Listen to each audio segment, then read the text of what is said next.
हरि शरणम। संसार में मनुष्य जो है मोह माया में इतना उलझा हुआ है।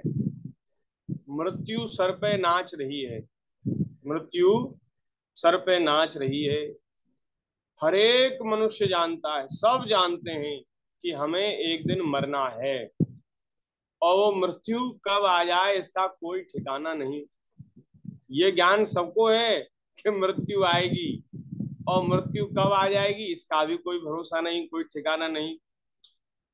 फिर भी महाराज ऐसी मोह की हथकड़ी, मोह की जंजीर लोगों के हाथ पैर में बंधी है कि जैसे वो बैल, रस्सी से बंधा हुआ बैल बरबस जबरदस्ती उसको घूमना पड़ता है, कोलू के चारों तरफ घूमता है।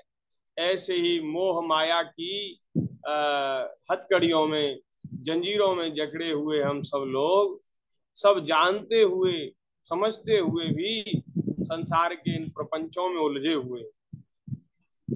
अच्छा, हम खूब संसार में उलझे हुए हैं और खूब व्यवस्था बनाने में लगे हैं, सब तरफ सब प्रकार की। लेकिन एक बात हम कभी कभी विचार करते हैं कि अगर कल ही हमारा अंतिम दिन हो जाए, कल ही मृत्यु आ जाए, तो संसार की बनाई हुई बड़ी से बड़ी व्यवस्था हमारे क्या काम आएगी? कुछ काम आएगी? कुछ एक रुपया एक पैसा भी हम लेकर के जा नहीं सकते, एक इंच भूमि भी किसी के साथ जाती नहीं। तो संसार के जो नाटक हैं, प्रपंच हैं, ये मनुष्य के किसी काम के नहीं है। बिल्कुल इनसे मंगल नहीं होने वाला, हित नहीं होने वाला। और हम दूसरी बात विचार ये करते हैं कि अगर आज हम भगवान का भजन करने लग गए, ठाकुर जी के हो गए आज, और अब अगले ही क्षण हमारी मृत्यु हो जाए, तो बताओ फिर कितना मंगल है, कितना आनंद है। आज अगर भगवान के हो गए और भगवान के भजन में लग गए, कल ही मृत्यु हो जाए, तो महाराज कोई घाटा नहीं, कोई हानि नहीं। जहां जाएंगे वहां भगवान के चरणों का आश्रय प्राप्त करेंगे। जरूरी नहीं भगवान के धाम में जाएं, हो सकता है हमारा कर्म बंधन हमें दोबारा संसार में ले आवे। लेकिन अगर जिसका समर्पण भगवान के चरणों में हो चुका है, तो भगवान ऐसे दयालु कृपालु हैं, एक बार जिस जीव को अपना लेते हैं उसका हाथ कभी नहीं छोड़ते, उसको छोड़ते नहीं है। तो भगवान आगे भी हमें अपना लेंगे और फिर संसार के प्रपंचों में हमें उलझना नहीं पड़ेगा। तो कितना बढ़िया विचार है। संसार में लगे हैं, बड़ी से बड़ी व्यवस्था बनाने में लगे हैं, और अगर कल मृत्यु हो गई तो किसी काम की नहीं। और अगर कोई व्यवस्था नहीं है, कोई, एकदम सब व्यवस्था बिगड़ी हुई है और चल रहा है जीवन, और भगवान के हो गए, भजन में लग गए, तो हमारा अगर अगले दिन मृत्यु हो जाएगी तो मंगल होगा, उसका कभी अमंगल नहीं होगा, बुरा नहीं होगा। ठाकुर जी की दया से जहां भी वह जीव जाएगा, भजन करने वाले जीव जाएंगे, वे भगवान के चरणों का आश्रय प्राप्त करके धन्यात धन्य हो जाएंगे। क्योंकि भगवान के भजन की पूंजी, सत्संग की पूंजी, ये साथ रहने वाली है, साथ चलने वाली है। तो श्री सुखदेव जी महाराज कह रहे हैं कि संसार के ये जो स्त्री पुत्र आदि हैं, जिनका जिनके प्रति अपना दायित्व पूरा करने में हम लगे हैं। लोग कहते महाराज आप तो कहते भजन करो, सत्संग करो, लेकिन अभी जिम्मेदारियां हैं, जिम्मेदारियों को कैसे छोड़ते? जिम्मेदारियां कुछ नहीं है भैया, ये सब असत्य मृषा संसार है, झूठ है, मिथ्या संसार है। आप इस बात को समझो। सपने में कोई व्यक्ति, सपने में रात में सोया है और सपना देख रहा है। सपने में महाराज वो देखता है कि मेरी बेटी विवाह के योग्य हो गई है और उसका विवाह करना है। और उस विवाह की चिंता में वो बेचारा, रात का सपना है, हकीकत नहीं, सपने में, और विवाह की चिंता में वो बेचारा बड़ा परेशान और इधर उधर भटकता है, बड़ा थक जाता है। और रात दिन यही सोचता रहता है कैसे हो क्या हो।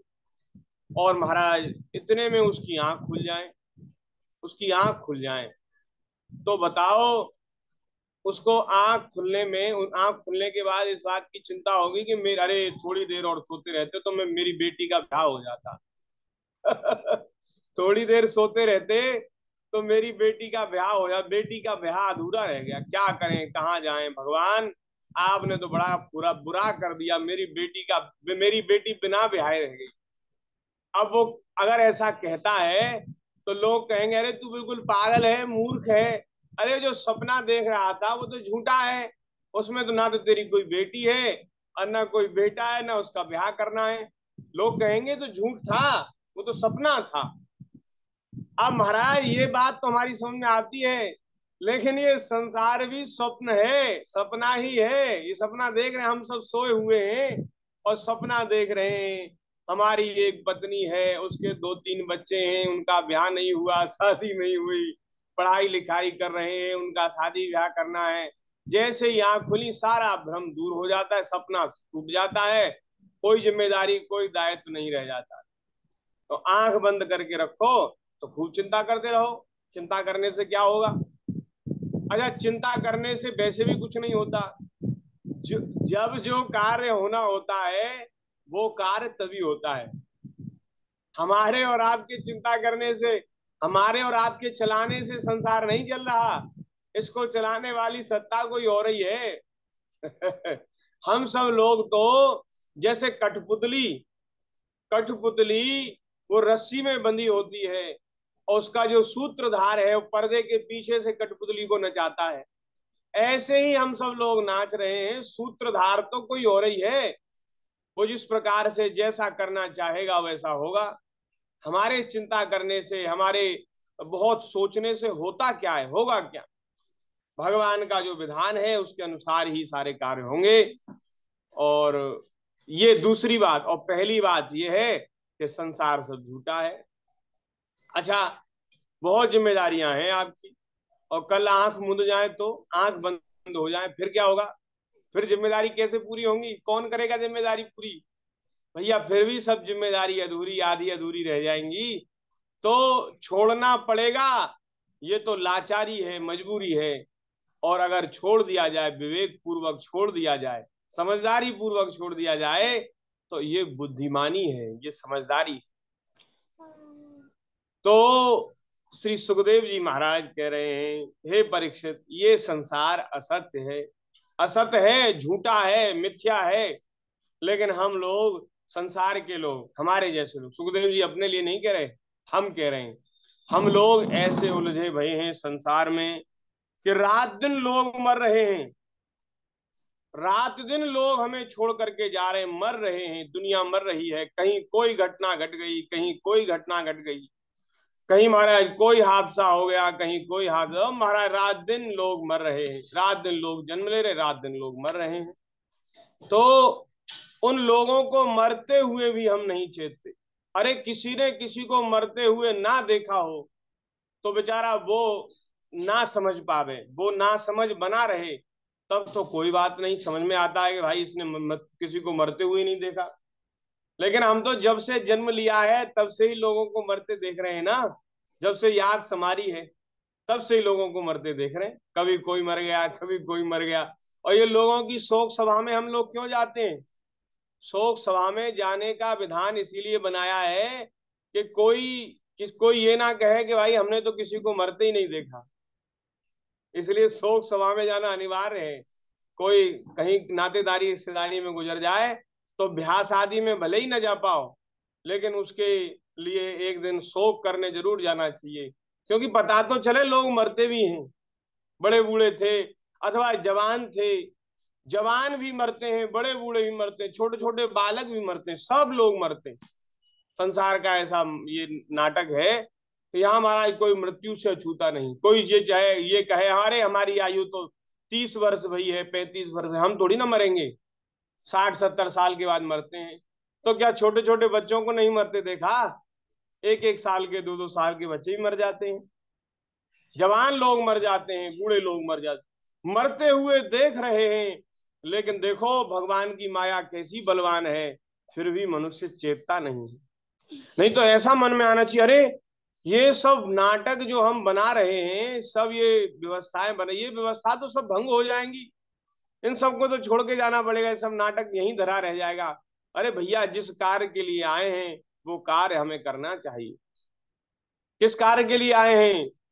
गोस्वामी जी कह रहे हैं, देह धरे कर यह फल भाई, देह धरे कर यह फल भाई, भजहु राम सब काम बिहाई, भजहु राम सब काम बिहाई। देह धारण करने का, मनुष्य देह धारण करने का यही फल है। सारे कामों को त्याग कर, लाख काम बिगड़े बिगड़ जाने दो लाख काम बिगड़े बिगड़ जाने दो, एक दिन सब बिगड़ने ही है, कितना भी बना लो फिर भी बिगड़ने हैं। लेकिन महाराज भजन करो, ठाकुर जी का भजन करो। हाँ, अगर भजन भी बनता रहे और काम भी ठीक साथ साथ चलते रहे तो काम भी कर लो, लेकिन ऐसा काम नहीं करना कि भजन छूट जाए।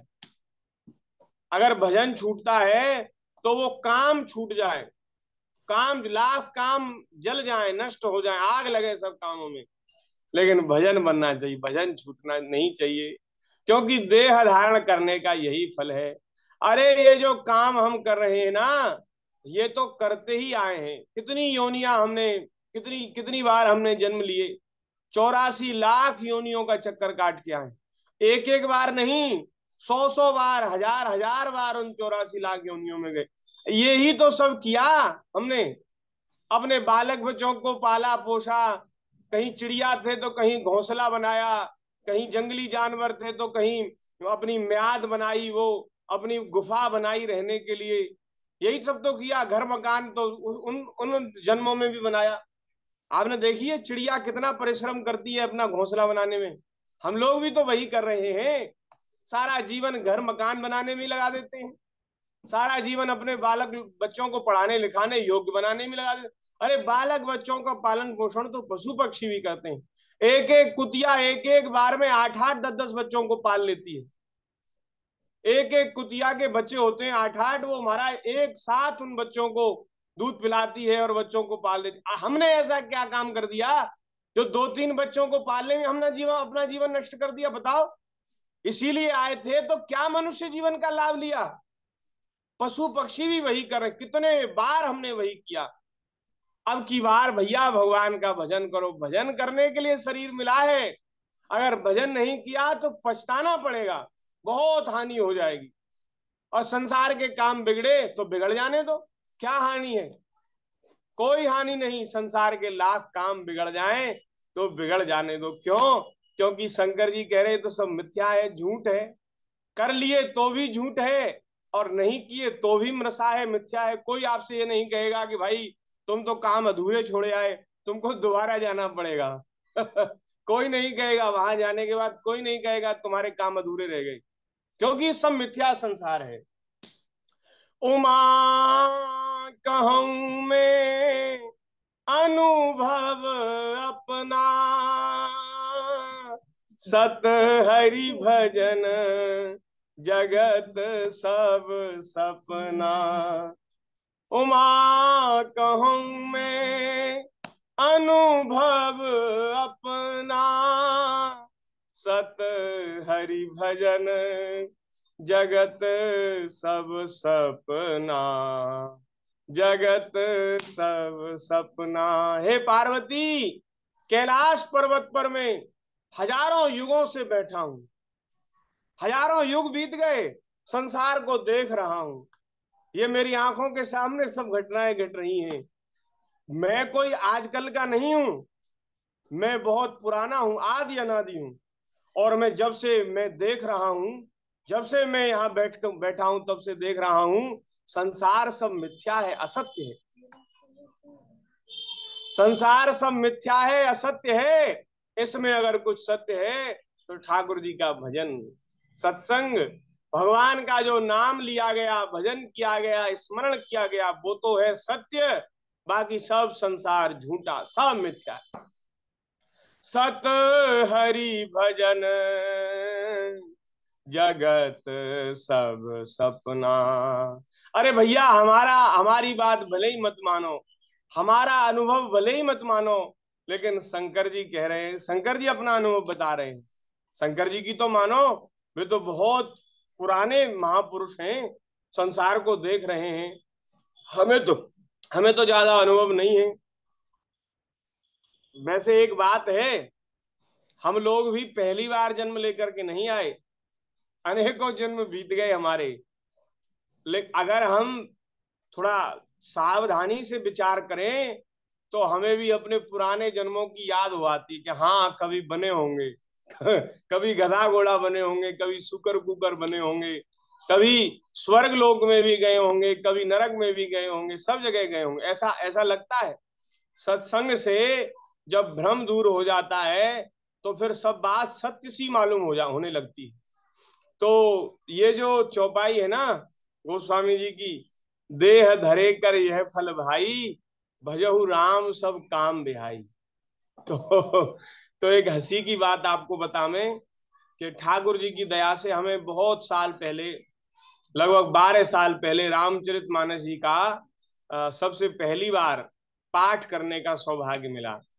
हनुमान जी की दया से, शंकर जी की कृपा से सबसे पहले रामचरितमानस पढ़ी।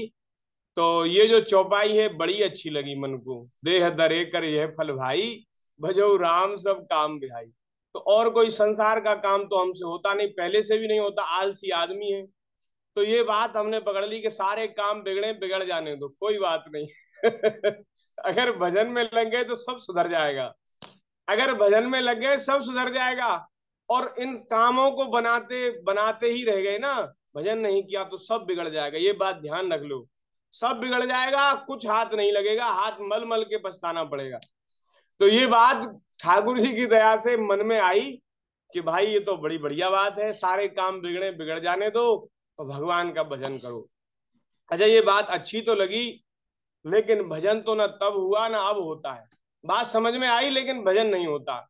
संसार का भी कोई काम नहीं होता, भजन भी नहीं होता। तो हमारे पिताजी बड़े सरल सज्जन स्वभाव के थे, गुजर गए बेचारे। तो महाराज, पिताजी कहते थे हमसे, पुरानी बात है, जब हमारा ब्याह नहीं हुआ था, पुरानी बात है, पिताजी कहते थे कि भाई ऐसे कैसे काम चलेगा, दिन भर इस कमरे में बैठे रहते हो और कभी ये किताबों के पन्ने पलटते रहते हो और काम धंधा कुछ करते नहीं, ऐसे कैसे काम चलेगा। तो ये बात गोस्वामी जी की हमने पढ़ ली थी। तो मैं उनसे बार बार, कई बार मैंने उनसे कहा, मैंने कहा पिताजी, काम करते करते तो कितने शरीर छूट गए हमारे, इतने सालों से, इतने जीवन में हमने काम किया, और काम करते करते कितने जन्म बीत गए, कितने युग बीत गए, अब के काम नहीं करना, अब के भजन करना है। काम करते करते तो कितने युग बीत गए, अब के काम नहीं करना, भजन करना है। तो भजन तो नहीं होता था, ये तो वैसे हम अपना प्रमाद, काम नहीं करना चाहते थे ना, आलसी थे, प्रमादी थे, अब भी हैं, इसलिए ऐसा कह देते थे। बाकी भजन साधन तो न पहले होता था ना अब होता है। लेकिन ये बात है कि काम वाम सब छूट गए, ठाकुर जी की दया से किसी काम के नहीं रहे। देह धरे कर यह फल भाई, भजो राम सब काम बिहाई। तो पिताजी महाराज, हम आयु हमारी कम, 18-20 साल के थे हम उस समय। और उस समय हम पिताजी से कहते थे मुस्कुरा करके, पिताजी इतने साल बीत गए, इतने जन्म बीत गए, काम करते करते, कितना काम करें, किसके लिए काम करें, अब नहीं काम करना। तो पिताजी मुस्कुराते थे, गाली देते थे, लेकिन कहते थे कि वाह, छोटा सा तू है अभी, छोटी सी तेरी आयु, और तू कहता है कितने बरस बीत गए। मैंने कहा पिताजी, ये जन्म पहला ही थोड़ी है, इससे पहले भी न जाने हमने हमारे कितने जन्म हुए हैं, आपके कितने जन्म हुए हैं। उन जन्मों में संसार का ही काम किया, भजन नहीं किया। अगर भजन करते तो ठाकुर जी मिल जाते, फिर संसार के चक्कर में क्यों पड़ते। काम ही किया संसार का, इसलिए संसार के चक्कर में पड़े हैं। इसलिए हम हमारा अब काम वाम कुछ नहीं होगा। तो पिताजी अंत में मुस्कुरा देते भाई बात तो ठीक है तुम्हारी, भले ही बच्चापन में कह रहे हो लेकिन बात तो ठीक कह रहे हो। तो इस प्रकार से भैया मनुष्य देह धारण करने का यह फल है, राम जी का भजन किया जाए, भगवान का भजन। क्योंकि संसार सब असत्य है, मिथ्या है, बड़ी से बड़ी उपलब्धि भी नष्ट हो जाएगी, और यदि कुछ नहीं किया तो भी कोई बात नहीं। अब देखो कितने लोग आए, कितने संसार में लोग आए, उन्होंने बड़ी से बड़ी उपलब्धि संसार में प्राप्त की। अब महाराज उनको याद करने वाला भी कोई नहीं, उनका नाम लेने वाला भी कोई नहीं। क्या हुआ उनकी उपलब्धि का? जिन्होंने भगवान का भजन किया वो तो अमर हो गए। सूरदास जी, कबीरदास जी, तुलसीदास जी, प्रहलाद जी, अम्बरीश जी, ध्रुव जी, सब महापुरुष धन्य हो गए, कृतकृत्य हो गए, अमर हो गए। लेकिन वो संसार के उसमें लगे रहे और उन्होंने भजन नहीं किया। उनका महाराज कोई स्मरण करने वाला नहीं, सब मिथ्या हो गया, झूठ हो गया, उनका जन्म बेकार हो गया। सत हरि भजन जगत सब सपना, सत हरि भजन जगत सब सपना। देहापत्य कलत्रादि स्वात्म सैन्ये स्वसत्स्वपि, तेषां प्रमत्तो निधनम पश्यन्नपि न पश्यति। देखते हुए भी हम अनदेखा कर रहे हैं, संसार को मरते हुए देखते हैं लेकिन फिर भी नहीं चेतते। इसलिए हे परीक्षित, जो अभय पद को प्राप्त करना चाहता है उसे तो सर्वात्मा सर्वशक्तिमान भगवान श्री कृष्ण की ही लीलाओं का श्रवण कीर्तन और स्मरण करना चाहिए। मनुष्य का जो कर्तव्य है, जो बात पूछी परीक्षित जी ने उसका उत्तर दे रहे हैं। मनुष्य का कर्तव्य है कि भगवान की लीलाओं का श्रवण करे, भगवान की लीलाओं का कीर्तन करे, और श्रवण और कीर्तन से जब समय बचे एकांत में बैठे तो उन लीलाओं को श्रवण करे, स्मरण करे, कथा सुने और भगवान के नाम का कीर्तन करें। और कभी एकांत में बैठे। अब ऐसा तो नहीं है कि हम हमेशा लोगों के बीच में बैठे रहें, थोड़ी एकांत की भी जरूरत है, हमेशा नहीं बैठ सकते। आपसे कहा जाए कि हमेशा सुनते रहो तो हमेशा सुन नहीं सकते, ना हमेशा कह सकते। कहने की सुनने की सीमा है भाई, 3 घंटे सुन लोगे, 4 घंटे सुन लोगे, और हमारी भी इतनी सामर्थ्य है, हम भी 3-4 घंटे कह सकते हैं, उससे ज्यादा तो नहीं कह सकते। लेकिन फिर जब एकांत में खाली समय मिले फिर क्या करें? बोले तब उन लीलाओं का स्मरण करो, जो सुना जो कहा उसका एकांत में स्मरण करो। स्मरण ऐसी महाराज ऐसी आनंददायक वस्तु है कि उसका आप हमेशा वो कर सकते हैं, साधन हमेशा कर सकते हैं। आप एकांत में बैठे हैं तो भी कर सकते हैं, आप चल रहे हैं, जा रहे हैं, आ रहे हैं, खा रहे हैं, पी रहे हैं, उस समय भगवान का स्मरण कर सकते हैं।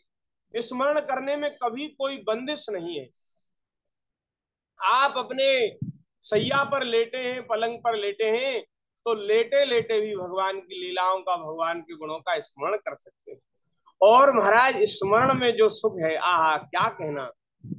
श्रवण में और कथन में, श्रवण में और कीर्तन में तो एक शरीर का ऐसा वो है, शरीर का ऐसा धर्म है कि शरीर थक जाता है, बोलते बोलते भी थक जाते हैं, सुनते सुनते भी थक जाते हैं। लेकिन महाराज स्मरण इतना सुखदायी है कि उसमें सारी थकान मिट जाती है।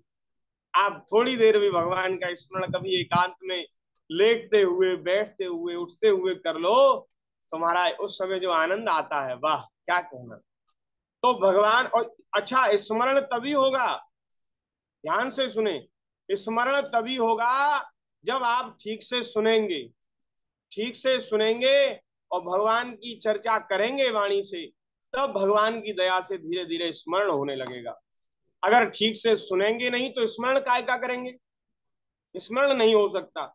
इसलिए पहले सावधानी से सुनो, घंटे 2 घंटे रोज भगवान की कथा सुनो, कैसे भी सुनो, चाहे प्रत्यक्ष रूप से सुनो, चाहे अप्रत्यक्ष रूप से सुनो, चाहे कि किसी भी माध्यम से सुना जाए, लेकिन नित्य भगवान की चर्चा सुनो, और विशुद्ध भगवान की चर्चा। इधर उधर की बातें नहीं, इधर उधर की बातों से कोई लाभ नहीं। कथाओं में भी, सत्संग में भी आजकल इधर उधर की चर्चा होने लगी है, संसार की बातें होने लगी, वो चर्चा नहीं, विशुद्ध भगवान की चर्चा, भगवान के गुणों की, भगवान की लीलाओं की चर्चा। और जब भगवान की लीलाएं आप तल्लीनता पूर्वक सुनेंगे तो उनका स्मरण होने लगेगा, और स्मरण हो जाएगा, आहा, फिर क्या कहना। मनुष्य जन्म का यही लाभ है, बस इतना ही लाभ है कि चाहे जैसे हो, ज्ञान से, भक्ति से, अथवा अपने धर्म की निष्ठा से जीवन को ऐसा बना लिया जाए कि मृत्यु के समय भगवान की स्मृति बन जाए। चाहे कैसे भी करो, लेकिन अंतिम समय में भगवान का स्मरण हो जाए, भगवान की स्मृति हो जाए, तो जीवन धन्य हो जाए। लेकिन अंतिम समय में भगवान का स्मरण उसी को होगा जिन्होंने जीवन भर भगवान का स्मरण किया। ध्यान से सुने, बहुत, ये बहुत देखी हुई बात है, अनुभव की हुई बात है। जिनका जीवन भजन में, सत्संग में बीता है, वे ही अंतिम समय में भगवान का स्मरण कर पाते हैं। नहीं तो महाराज, बड़े बूढ़ों की इतनी ज्यादा उनकी उनकी बुद्धि अपने घर परिवार में, कुटुंब में, शरीर में लग जाती है कि उनको लाख समझाते रहो, बैठ करके खूब समझाओ, तो भी महाराज उनके कोई बात समझ में नहीं आती। ये है, अगर जीवन में सत्संग नहीं किया तो अंतिम समय में कोई चाहे कि हम तो अंतिम समय में सत्संग कर लेंगे, भजन कर लेंगे, स्मरण कर, नहीं होगा। जीवन भर जो किया है वही अंतिम समय में होगा। जिन्होंने जीवन भर रुपया पैसा व्यापार किया ना, तो वो अंतिम समय में, बुढ़ापे में भी इन्हीं कामों में लगे रहते। लोग रिटायर हो जाते हैं, लोग रिटायर हो जाते हैं 60-62 साल के बाद सरकार उनको रिटायर कर देती है कि अब आप भजन करो, लेकिन उनसे भजन नहीं होता। वो कहते हैं महाराज जी घर में बैठे बैठे मन नहीं लगता, इसलिए दुकान खोल ली है, इसलिए दुकान चले जाते हैं, इसलिए ये काम कर लिया। अरे भाई, भले आदमी हो, सरकार ने कह दिया अब तुम किसी काम के नहीं हो, भजन करो, अब तुम वहां से निकल कर आए यहाँ प्रपंच डाल दिया। अरे अब कितना करोगे, कब तक करोगे?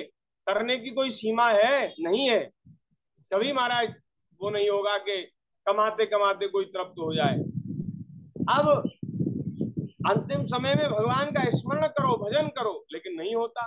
जीवन भर वही किया है, तो अब अंतिम समय में कैसे होगा? इसलिए हम तो कहते हैं बचपन से ही अपने बालकों में ऐसे संस्कार हम दें कि वे भगवान के भजन में लगे, नित्य कुछ ना कुछ देर वे नित्य भगवान के नाम का जप करें, और नित्य भगवान की कथा का श्रवण करें। श्रवण करने का यदि अभ्यास हो जाएगा तो महाराज बात बन जाएगी। और नहीं तो युवावस्था में तो करना ही चाहिए। युवावस्था में ये महापुरुष कहते हैं 15 साल से लेकर के 40 साल तक की आयु, इसको साधन 25 कहते हैं। साधन 25 साल की आयु साधन करने के लिए है। इस आयु में यदि किसी ने साधन किया होगा, भजन किया होगा, सत्संग किया होगा, तो उसका बुढ़ापा सुख में बीतेगा। रोग है, दुख है, शोक है, वो आएगा जीवन में, उसकी बात नहीं है, लेकिन भजन साधन करने वाले को बड़ी से बड़ी प्रतिकूलता भी वो सहर्ष उसको सहन कर लेंगे, उसको उसको काट लेंगे उस समय को, और दुखों में, कष्टों में भी वे भगवान का स्मरण कर लेंगे। और यदि भजन साधन इस 25 वर्ष की आयु में नहीं किया होगा तो वे कभी भजन नहीं कर सकते, चाहे कितनी भी अनुकूलता हो, वे भजन नहीं कर सकते।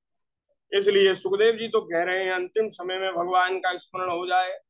और भैया, चाहे व्यक्ति को ये मालूम हो जाए कि मरने वाला हूं, अथवा अभी पता नहीं कि कब मृत्यु होगी, दोनों ही दशाओं में, दोनों ही स्थितियों में भगवान की भक्ति ही परम कर्तव्य है, परम धर्म है। क्योंकि शरीर का कोई भरोसा नहीं है, शरीर का कोई भरोसा नहीं है कि कब मृत्यु आ जाए, इसलिए मृत्यु का कोई भरोसा नहीं, इसलिए हमें भजन में अभी लगना चाहिए, भगवान के भजन में स्मरण में लगना चाहिए।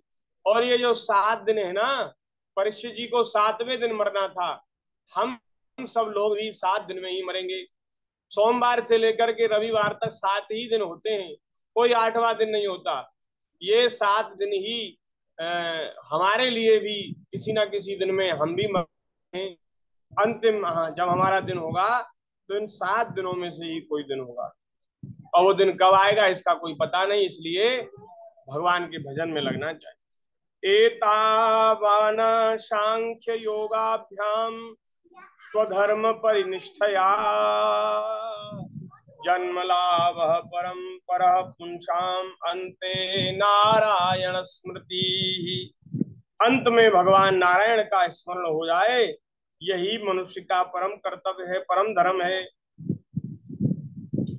हे परीक्षित, तुम तो भगवान के गुण गणों को सुनो, भगवान की लीलाओं को सुनो, क्योंकि तुम्हें खूब अपने कल्याण का विवेक है, कल्याण के लिए सावधान हो, लेकिन फिर भी तुम्हें भगवान की लीलाओं का श्रवण करना चाहिए।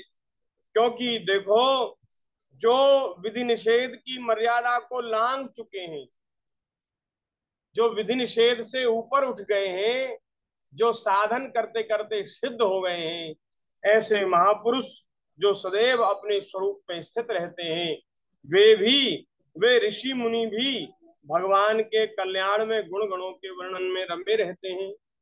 और महाराज कहीं मत जाओ दूर देखने, सुखदेव जी को ही देख लो, शरीर संसार से सर्वथा विरक्त महापुरुष हैं, जिनका शरीर में बिल्कुल राग नहीं, जो अपनी आत्मा में रमण करने वाले हैं। ऐसे सुखदेव जी भी भगवान के गुणों का वर्णन करने के लिए परीक्षित जी के समक्ष पधारे हैं। इसलिए सुखदेव जी कह रहे हैं कि भैया, तुम्हें भगवान के गुणों का श्रवण करना चाहिए। इदं भागवतं नाम पुराणं ब्रह्म संहितं अधीतवान् द्वापरादो पितुर्द्वैपायनादहम्। हे परीक्षित, अब मैं तुम्हें इस श्रीमद् भागवत नाम के महापुराण का श्रवण कराऊंगा, जो मैंने श्री कृष्ण द्वैपायन, जो मेरे पिता हैं, उनसे मैंने अध्ययन किया था। मुझे भी भगवान के गुणों ने मेरे मन का आकर्षण कर लिया, इसलिए मैंने अध्ययन किया। उस इस भागवत कथा में, भागवत महापुराण में भगवान श्री कृष्ण की मधुर लीलाओं का वर्णन है, मैं उसे तुम्हें सुनाऊंगा। हे परीक्षित, मेरी जो निष्ठा थी ना, वो निर्गुण स्वरूप परमात्मा में थी, पूर्ण निष्ठा थी, एकदम परिपक्व निष्ठा थी। लेकिन फिर भी भगवान श्री कृष्ण की मधुर लीलाओं ने मेरे हृदय को बलात् अपनी ओर आकर्षित कर लिया। यही कारण है कि मैंने इस पुराण का अध्ययन किया। तुम भगवान के परम भक्त हो, इसलिए मैं तुम्हें इसे सुनाऊंगा। परिनिष्ठितो नैर्गुण्य उत्तम श्लोक लीलया गृहीत चेता राजर्षे आख्यानम यदधीतवान। जो इसके प्रति श्रद्धा रखते हैं, उनकी शुद्ध चित्तवृत्ति भगवान श्री कृष्ण के चरणों में अनन्य प्रेम के साथ बहुत शीघ्र लग जाती है। जो भगवान की कथा में श्रद्धा रखते हैं, उनकी चित्तवृत्ति बहुत शीघ्रता से भगवान के चरणों में लग जाती है। ये सुखदेव जी महाराज कहते हैं, ये महापुरुषों की बात है महाराज। ये कोई हमारे हम हमारे मन गणंत बातें नहीं है, हम अपने मन से कुछ नहीं कह रहे हैं। सुखदेव जी महाराज जो महापुरुष हैं, जो पहुंचे हुए सिद्ध महापुरुष हैं, वे कह रहे हैं भगवान की कथा में यदि श्रद्धा होगी तो बड़ी जल्दी से मन जो है भगवान के स्मरण में लग जाएगा, भगवान के भजन में लग जाएगा। थोड़ी देर भगवान के नाम का कीर्तन करें।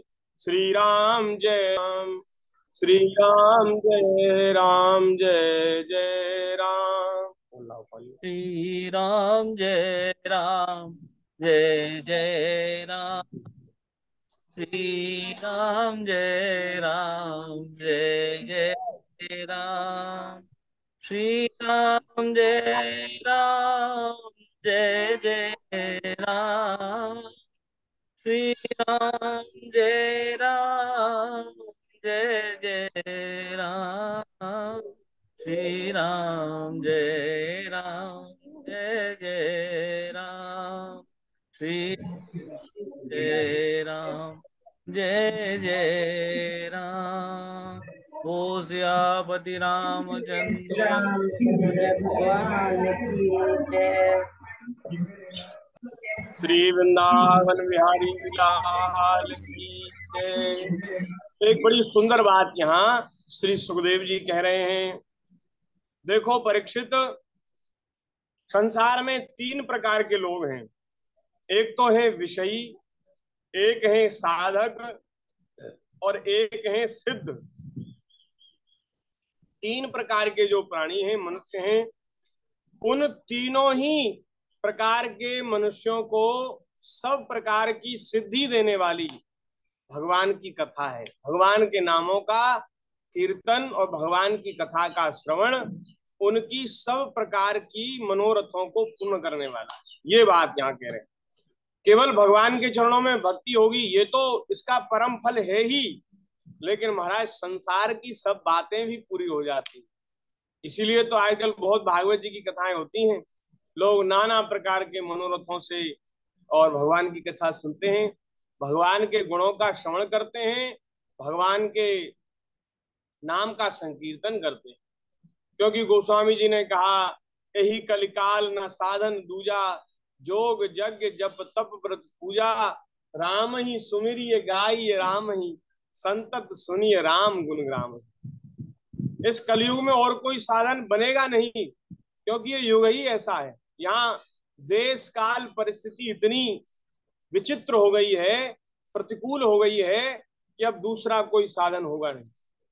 भगवान का नाम स्मरण करो, भगवान की कथा सुनो, भगवान के गुणों का गान करो, भगवान का नाम लो, इसी से सारे मनोरथ पूर्ण हो जाएंगे। श्री सुखदेव जी कह रहे हैं, जो लोग परलोक की किसी वस्तु की इच्छा रखते हैं,